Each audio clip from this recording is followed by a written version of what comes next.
To day 9 of how to build a golf swing in 30 days. We've been concentrating on our takeaway the past few days. Today's going to be really close to our final day of a takeaway. We might do one more. We'll check it out here in a second. So today what we're going to talk about is some of the common faults that I see when people are working on their takeaway.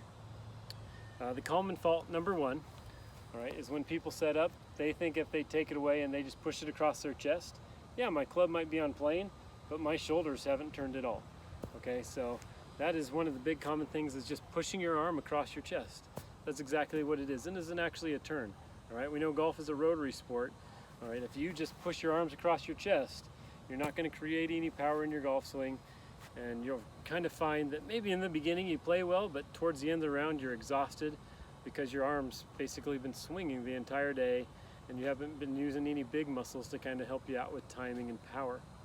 Okay, so that's common fault number 1, is just to push it across your chest. Okay, the next common fault that I come across when it comes to your takeaway is I see a lot of people when they take the club back.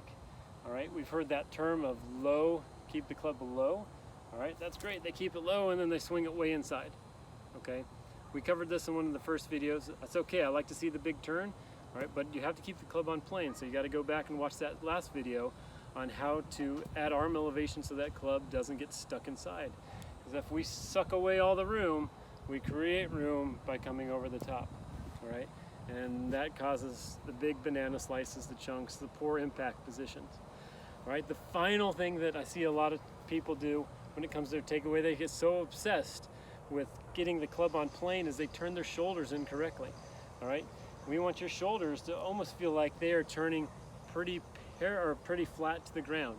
Okay, we don't need them to be flat because that's going to cause you to stand up. We don't need to be tilted underneath, okay, because that's going to cause you kind of back problems and you're tilting too much. Okay, so we want you to feel like in your original posture, if you just make a T, if you turn back, you're going to stay in that T position. I'll try to draw a picture on the video so you can see it later. Okay, so the big common fault I see is people, they turn underneath it trying to keep the club on plane. So they turn underneath and I see their head drop. The club looks like it's swinging on plane, but their head drops, and then automatically they got to stand up to create that room. All right, what it looks like from face on is if you're doing it wrong, might be on plane, but you see my head drops, it goes to the left. All right, and then on the way down, you bounce out of it, you bounce backwards, you hit everything to the right, and your impact really struggles. All right, so those are 3 common mistakes that I see when it comes to your takeaway. I'm sure there's many more.